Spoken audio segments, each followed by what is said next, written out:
میں معذرت کے ساتھ ایک بات یہاں پر، چونکہ شاید میرا سوال ابھی ناظرین کے لیے واضح نہ ہو پایا ہو، کہ مثلا وہ جو اعتراض ہے وہ یہاں پر کہ امام خود مثال کے طور پر نعوذ باللہ خوف زدہ ہیں، تو جو خود انسان خوف زدہ ہو وہ کیسے دوسروں کو نجات دلا سکتا ہے؟ یہ ایک شبہہ ہے، میں چاہوں گا اس کی وضاحت یہاں ہو جائے۔ میں عرض کرنا چاہتا ہوں کہ یہ خوف وہی ہے کہ جو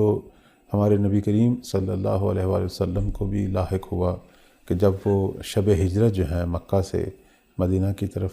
جب جا رہے تھے اور راستے میں کفار اور مشرکین ان کا تعاقب کر رہے تھے اور وہ چاہتے تھے مولا ہمارے پیغمبر کو جو ہے وہ شہید کریں، تو پیغمبر نے اپنی جان کو بچانے کے لیے جو ہے کہ غار میں پناہ لی، اور بالآخر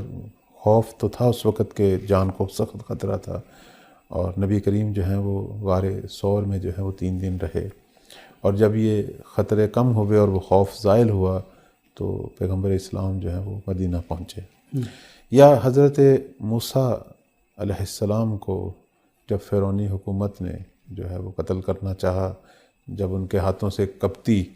فرعونی قوم کا ایک شخص ان کے ہاتھوں سے مارا گیا، تو آپ جو ہیں وہ اسی خوف سے اپنی جان کو بچانے کے لیے آپ جو ہیں وہ مدائن کی طرف چلے گئے۔ جی ہاں، تو عرض خدمت یہ ہے کہ انسان کا جان کو بچانا یہ اس کا فریضہ ہے، اس پر واجب ہے۔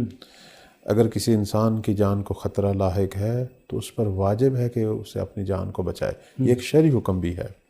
اور خود قرآن بھی کہتا ہے کہ اپنے آپ کو ہلاکت میں نہ ڈالو۔ صحیح۔ ہاں،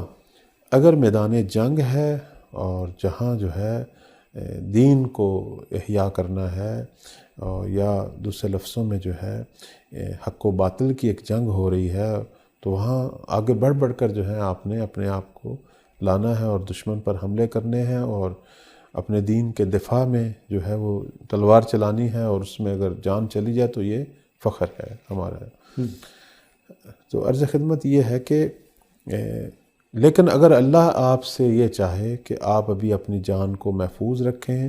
یہ میری امانت ہے آپ کے پاس اور میں نے آپ سے بعد میں ابھی بڑے بڑے کام لینے ہیں، تو اس وقت اس امانت الہی، اس جان اور اس زندگی کو بچانا جو ہے میرا فریضہ ہے، اور اگر مجھے خوف ہو کہ اس کو خطرہ ہے تو میں اس خوف کا جو ہے وہ تدارک کروں اور اس کے مطابق جو ہے وہ اپنی جان بچاؤں۔ ہمارے انبیاء جو ہیں بہت سارے وہ پردہ غیبت میں گئے، اور اس پر جو ہے بہت ساری روایات ہیں ہمارے پاس موجود ہیں، اور شیخ صدوق علیہ رحمہ نے کتاب کمال الدین میں باقاعدہ اس پر کافی سارے ابواب لکھے، مثلا حضرت ادریس کی غیبت، حضرت نوح کی غیبت، حضرت ابراہیم کی غیبت، حضرت موسیٰ کی غیبت، حضرت عیسیٰ کی غیبت، حضرت یوسف کی غیبت،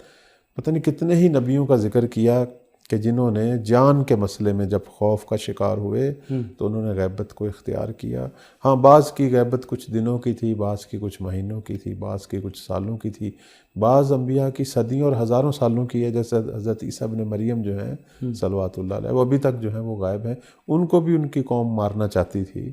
تو اللہ نے ان کو جو ہے وہ غائب کر دیا، اٹھا لیا، آسمانوں پر لے گیا،